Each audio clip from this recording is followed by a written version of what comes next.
Hi, nice to meet you. My name's Justin. You guys should know who he is. Announce yourself. Todd Rogers, the king of video games. Nice to meet you. This is going to be amazing. I just have a few questions for you, because right now he is at my 2018 prom, and I wanted to post this video on my channel. Yeah, 37 years after when I was supposed to originally go to prom, but okay, go ahead. So, there's been a lot of controversy with you lately. Do you care to speak on it? Sure, what would you like to know? Is the dragster record fake? It was not fake, because I did it at 2 different live events in 1982. You know, people can run testing and run codes and read codes, and they can come to a finite, perfect set of numbers. But that doesn't necessarily mean that when you play something, it's going to perform exactly like it's intended to. Like with Pac-Man, for instance, when your Pac-Man hits a ghost, what happens? You die. But there's some anomalies in the game where you can pass through a ghost.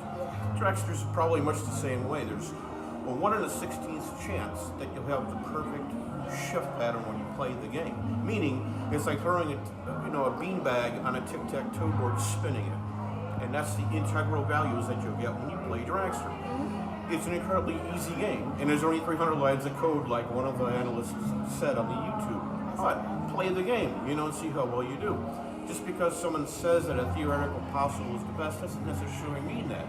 I dealt with that 30 years ago with the developer, so what makes me think that this individual is more intelligent or more knowledgeable about the game than the man who made it?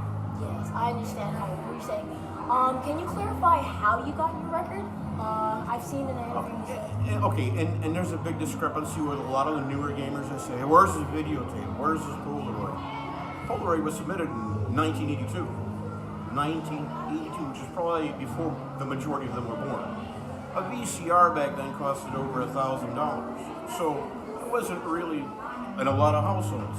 So you had to make the best of what you had. Back then, the only thing that they required, Activision that is, was a Polaroid of your screen, which I took. So they were so impressed with that, they invited me out to the 1982 electronics show in Chicago and said, hey man, show us what you got. Now, if I was a fake, a liar, or a cheat, like several to, would I have not choked in front of the developers and not played as well?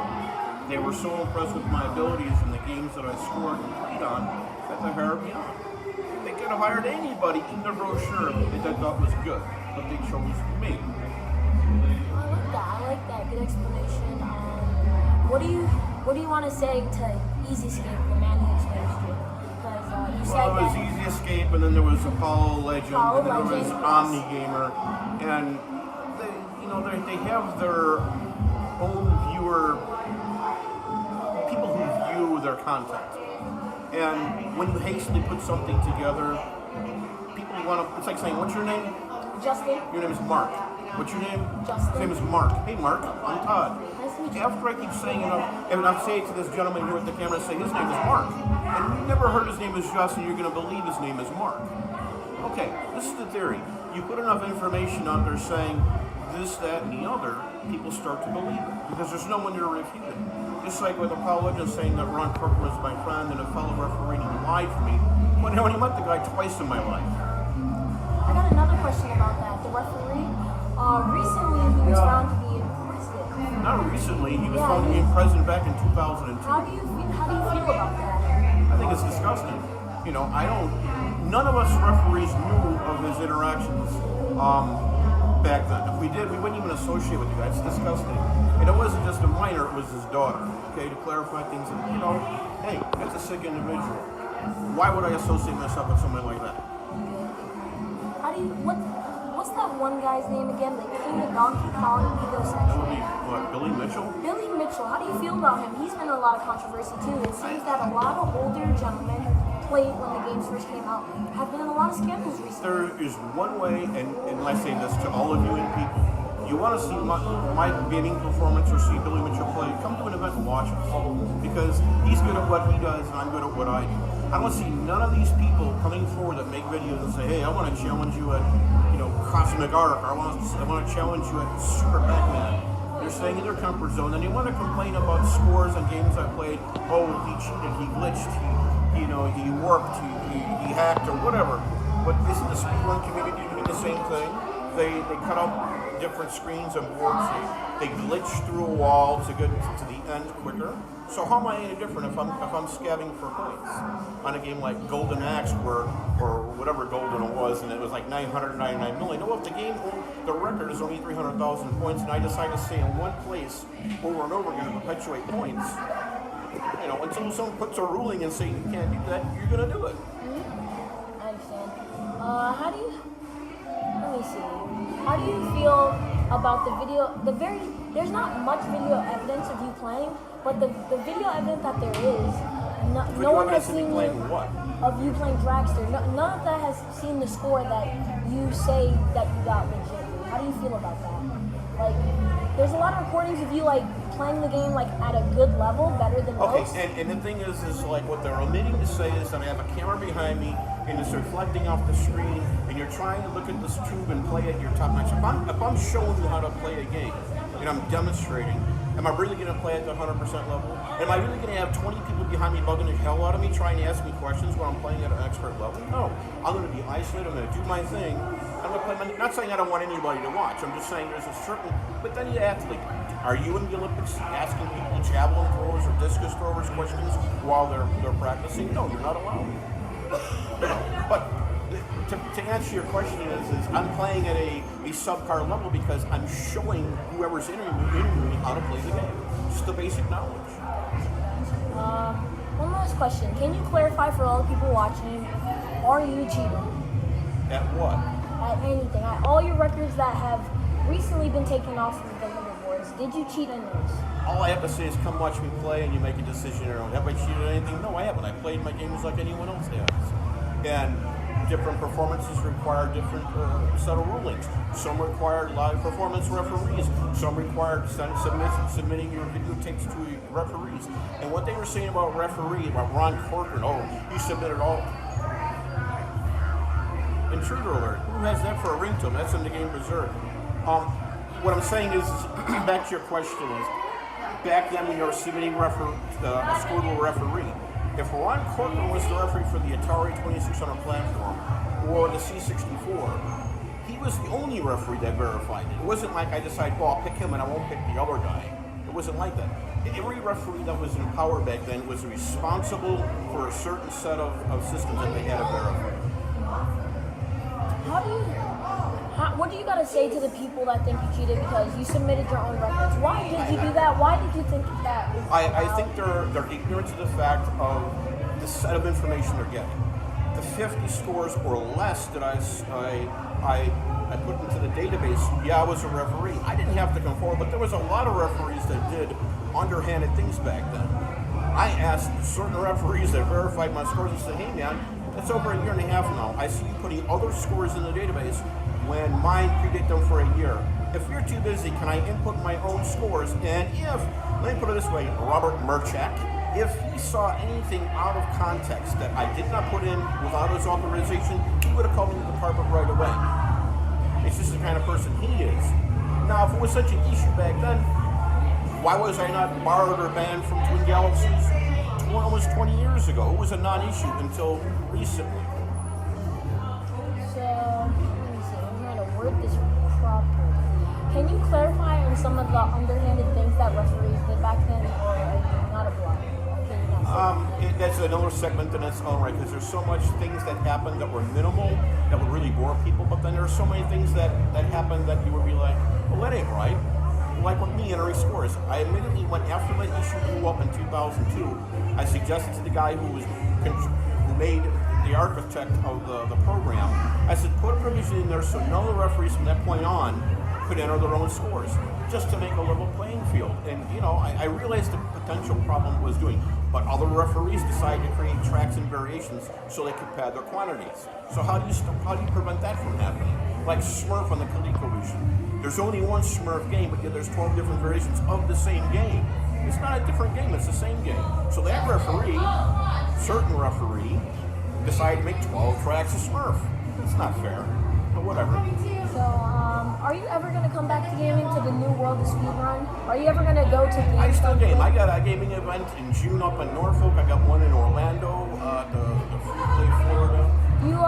You said earlier that you want people to see you play. Are you going to show them that you can get that record at any of the events that you say you're doing? You know, it's a little easier said than done. If you play Dragster and gave me a portion of your time, you would understand fully how hard and easy that game is. Can you clarify on how exactly did you get that score? Like, what did you do? What inputs did you make? Well, I played it for 2 years every day. I had no other game to play, so I played that game. It was a game of choice.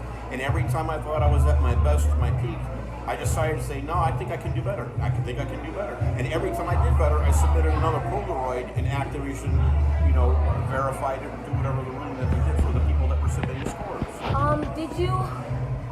So a lot of people say that you started the game in second gear, second shift, whatever you want to call it. Is that true? The thing is on the countdown with the clutch, if you look at it with the human eye, you can pop it so quick it looks like you're not in second gear. It goes to second gear, that you won't even go first gear. But with cameras these days, you can slow things down. And the way the game is programmed, you don't jump first gear. I mean, you can be in first gear minimally. My strategy was to maximize the RPM, so my RPMs were in the red in first, second, and third, and fourth gear, and then do mini shifts towards the end, much like with OmniGamer. So, one last thing. A lot of these people have made programs to the perfect pixel, to the perfect timing, and these programs cannot get the scores. Do you really think you are better than a computer? I know I am, because I did it already. That's an odd question. My answer to that is, if you're going to go with one person's template, it's like saying, I take a picture on an Etch-a-Sketch, and I show it to you, and I show it to him, and that's all you see is that one picture, and I draw a different one, but you never see it. How are you going to know anything different is out there? So, of course, if someone's reading the same code and they're doing the same method of dissection, you're going to get the same result. It's stupid. Okay, earlier you said that you met the developer of the game. They've seen you play. Yeah. Did they see you make that score? Did they see you get 5 Okay, for 5 more? they did, but the guy's, 70 now? Do you expect him to remember? See, you have to think of it like this. I'm a gamer. Anything that I do is important to me. If you develop the game, and you're promoting Pitfall and everything else that you make thereafter, would it really be important to you that I play your product and I do something stellar? You're going to move on to promote your product that you made, and you're going to go to every gaming event that there is to promote your product. They're all going to mesh together, and are you going to remember just one instance out of many when it doesn't have anything to do really with you? So, do you have any final words for Easyscape? Anyone watching these videos, Apollo Legend, anyone who thinks you're a cheater? I just think that they should do the research first, and if they're that much skeptical of an individual, they should come watch them play first and make a decision afterwards. I play for charities. I play at like an E3 or whatever event that there is. I'll say, hey, look, I'll play Direction blindfolded. You beat me, you make $100. Hey, everything that you spend to play against me goes to a charity. There's no mention of that. It doesn't mean I'm patting myself on the back. It's saying is that they're only focusing on the negatives so they can push their videos to get content to get money. If Dragster and Todd Rogers was a non-subject, if someone walked up to you a year ago and said, Todd Rogers, you're going to say no. Oh, well, he cheated, he lied, he's a fraud. You know who Todd Rogers is? No. Oh, yeah, he's that liar, he's that piece of shit gamer that nobody likes. Why? Because someone painted a picture of me. Someone painted a picture of me badly. So you're saying these people who think you're a liar and a fraud now are doing it because they're slandering your name because of monetary incentive? I'm both. I think that they never met me, and secondly, what is to gain in their corner? Fame. They're riding off my name. Your coattail. Are they going to interview you if you're a gamer and say you cheated at something? They'll say, who's Justin? Justin who? I don't know who this guy is. Oh, he cheated. Who cares? You don't know him. They're making it look like I cheated for 30 years. Do you really think that every event that I've gone to in 35 years, that if I cheated or lied or something, any of the software developers wouldn't have caught on? Isn't it even strange to you? Maybe some of them would have turned a blind eye because maybe someone would have said, "Hey, we don't want your business. Go down the road." Good point. I like it. That's about it. I've taken a lot of your time. How can the people contact you? Go to my Facebook. Facebook? Yeah. What is it go to called? an event I'm going to and meet me in person. Do you know the address for that event or what it's called? What, for my Facebook? No, for the event. That's well, you can put in AMA Mid-Atlantic for the Norfolk one, and Free Play Florida, that's in Orlando in November. Oh, okay. I like it. Have a nice day, sir. Thank you so much.